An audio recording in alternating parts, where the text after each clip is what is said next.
Hi, welcome to AGN Media's Green, White, Checkered, brought to you by Jack Sizemore Travelland and McGavick Nissan. As always, I'm your host, Kerry Varnado, and with me are Jacob Mayer and Terrence Hunley. Let's get right to Garage Talk. Jacob, the wild card of the chase we've talked about, Talladaga's come and gone. What did we see? Well, a lot actually. In past years, kind of like we spoke last week, sometimes the Chase Talladega race is a little more calm.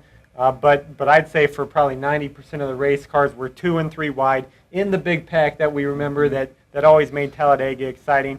Right. But we didn't have the big multi-car pileup. We did have a big crash that sent Austin Dillon flying almost upside down at the end of the race. That kind of killed the finish of what otherwise would have been a fantastic finish to a great race. I don't know how you can say it was going to be a fantastic finish when that 90% of the race, it was exciting, but that last 10% were the last 10 laps when everybody was running single file and nobody was making a move. Everybody was too scared to do anything. You are in a battle for the points. You're in a battle to try to win races. You're in a battle to do several different types of things. But everybody just seemed content just to ride around and finish 5th, 6th, 7th. There was no big move coming. I don't know how you can say it's going to be a good finish whenever Junior never even left the back bumper. They didn't have the final half lap to go. I think, that's still over a mile of racing left. A lot can happen there. Junior was laying back. Jamie McMurray, the winner, said he could see him laying back there, getting ready to make a move. If Ricky Stenhouse Jr. doesn't turn Austin Dillon there at the end, we have, who knows? They could have spread out 4 wide and finished like that at the finish line. It's unfortunate that the wreck happened, and there are people that will say, well, it was a boring finish. I don't know if you having a car nearly flying to the fence is not exciting. There's always complaints after every single restrictor plate race. Nobody is ever happy at the end of it, and at this point, I'm just not sure what NASCAR can do to satisfy everybody. So it's a delicate balance because, like you said, they were racing hard for a majority of the race. It just bugs me that whenever it came down to the point where you want to be in front, nobody was trying to get to the front. None of the guys in the back were. There was maybe 3 or 4 cars who moved to the bottom that were at the back of the pack. Whenever you see Jimmy Johnson, Jeff Gordon, and Matt Kenseth all at the back, you expect something to happen on the bottom side to where they're trying to move to the front. But even back there, it was basically single file, nothing really happening. What does that tell you about, I guess, the style of racing everybody was doing? They were playing not to lose as opposed to racing to win. But then you look at what happened last year on the final lap. They are 3 and 4 wide, and the entire field gets wrecked. So for those guys in the top 10, where they ended up finishing was better than they would have if they go crazy and then wreck, and then you have people saying, oh, they wrecked and this style of racing is horrible anyway. So we saw more strategy racing, protecting their point standing. Well, I don't, honestly, I don't think the points played as huge of a deal into it, because a lot of the cars there are not in the chase, and you had Jamie McMurray leading, he wasn't in the chase. I think just so much can happen in that final lap that if anybody had made a move before the wreck happened, the chances of them getting back to the finish line and having the lead, if Junior pulls out and gets around McMurray on the back stretch, they're going to come back and pull around him on the front stretch, and he's still going to lose the race.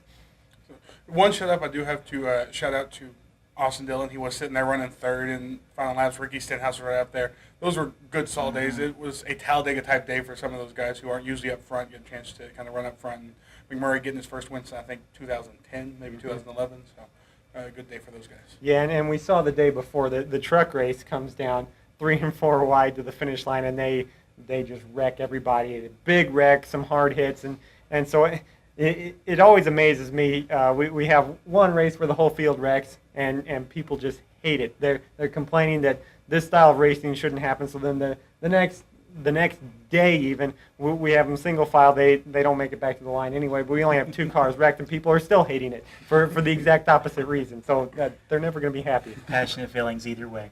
All right. We'll talk about how Sunday's race affected the point standings when we come back.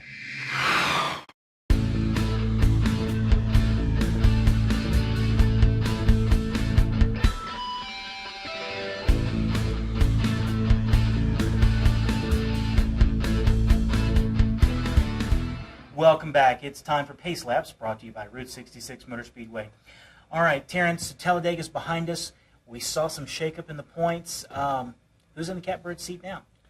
He's back. Jimmy Johnson's now sitting 4 points ahead of Matt Kenseth in the points lead.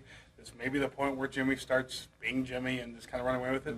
But then again, Matt Kenseth is still right there, and he's been strong all chase. But I think this may be the time we start calling it officially that two-man race, because Kevin Harvick's still 26 points out in third place. So it's a bit to make up with just a few races to go. I still include at least Kevin Harvick and Kyle Busch being 26 points back. Jeff Gordon, he's more than 30 points back now. That's starting to get tough. But Martinsville, I mean, we've said Talladega is a crazy race. Sometimes Martinsville is just as crazy. And Kyle Busch and Kevin Harvick, they can go out and win races. I honestly still think this is pretty wide open. They can go out and win races, yes, but can they finish high enough in front of the Jimmy Johnsons and the Matt Kenseths? Because we're going to Martinsville, Texas, and where's Jimmy finished at most of these races? He's usually average running positions in the top 10 even, so they may be able to win, but will they be able to make up enough points on him going forward? Yeah, and I think that's kind of what Johnson is thinking moving forward. He said after the race, now we just kind of get to race to the finish. Not nearly as much luck is involved as like what we had there at Talladega. I think if he and Kenseth come out of Martinsville clean, top 10, top 5 finishes, then it's going to be like what we've seen in past years, where it's those two guys racing the final 3 races to see who wins. So I think this will be the week that will be that turning point and eliminating pretty much the rest of the field. So who are you going to pick this week kind of heading into the finish of this chase? Well, I'm going to take one of the guys that is still on the verge. I'm going to say Jeff Gordon. He hasn't won in a really long time. I do think he is going to get a win before this season is over. And Martinsville's been one of his best tracks throughout his career. I've picked Gordon 4, 5, 6 times this year, and it hadn't quite come through for me yet. So I'm going to go back to his teammate and go with Jimmy Johnson. He's now in the points lead.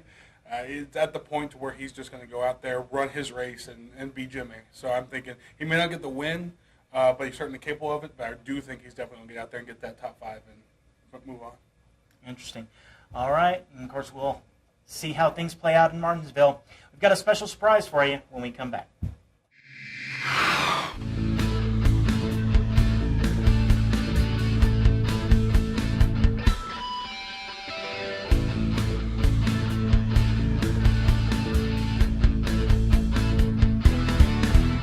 Welcome back. It's time for Getting Our Kicks, brought to you by Budweiser. All right, Terrence, you had a chance to talk with a well-known name in NASCAR racing. Tell us who. Yeah, I got a chance to talk with Kurt Busch. He was at Texas Motor Speedway kind of previewing the upcoming race there, just kind of getting some promotion done. So we had a chance to talk about a lot of different things. All right, let's see what you got. First off, I know you guys are doing this kind of bushwhacked event. Just tell me a bit about that that's coming up. Yeah, it's a military-inspired mud run that Texas Motor Speedway is helping us put together along with the Armed Forces Foundation. And the bottom line is it's a 5K mud run with military obstacles. And we've got a bunch of the teams signed up for it in the NASCAR garage, different drivers. Casey Kane is committed to coming out to help us. And it's open to fans and to bring out your costumes. There's going to be prizes because it is Halloween night. So we're going to have trick-or-treating going on. Lots of good fun. Well, then just talk about so far your season making the chase. Obviously, it's a pretty big deal for a one-car team to get this far. Just are you kind of happy with where you guys have gotten? Yeah, it's been a very successful season. And the way that it started out, we had some tough mistakes and tough situations we had to overcome, and then put together a brilliant run through the summer months to post solid top 5 finishes, and to make the chase as a single car team. That's never been done before. And so these Furniture Row guys have worked really hard, and it's neat to have made a run in this chase. We've got a couple top 5 finishes, but we've got too many mediocre finishes right now in the chase, and that doesn't quite get you into the hunt for the championship. So it's not over yet. We still have 4 weeks to go, and I got Martinsville this weekend, Texas when we come out there next week. Looking forward to that event, and we'll see if we can't get our car into victory lane. And of those 4 races kind of left to go, which one do you think you're looking forward to the most? Not just because I'm talking to you or we're doing a mud run out in Texas, but yeah, I think Texas is a good shot for us. We've done really well on the 1.5 miles this year, and I think Texas was our coming out party earlier this year. We sat outside pole and ran up front for most of the night until we had a fuel regulator issue. But that race, to me, I think got us on track. So I'm looking forward to going back there to capitalize on it.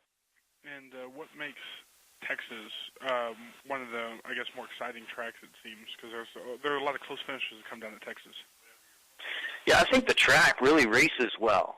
The way that it's designed and the banking, the way that the asphalt has aged over the years, and the Generation 6 car just loves to grip that track and produce a lot of speed. So it's a tough track to drive. It separates, the quality of the field, but at the same time, a driver can get up on the wheel and make a difference there. So even though your setup isn't perfect, you can still manhandle the car around there for a solid finish. The mud run, everybody can go to getbushwhacked.com to sign up. And we're encouraging everybody, since it's Halloween, to come out dressed in costumes, and there'll be prizes and trunk or treating going on out in the parking lot, and it all benefits our military through the Armed Forces Foundation. Great. Thanks for that, Terrence. Appreciate that report. All right, that's all we have for this week. Want to remind you to drop us a line at gwc@amarillo.com. I might feature your email in an upcoming issue of the show. And until next time, I want to tell everybody, have fun, stay safe out there, and keep racing.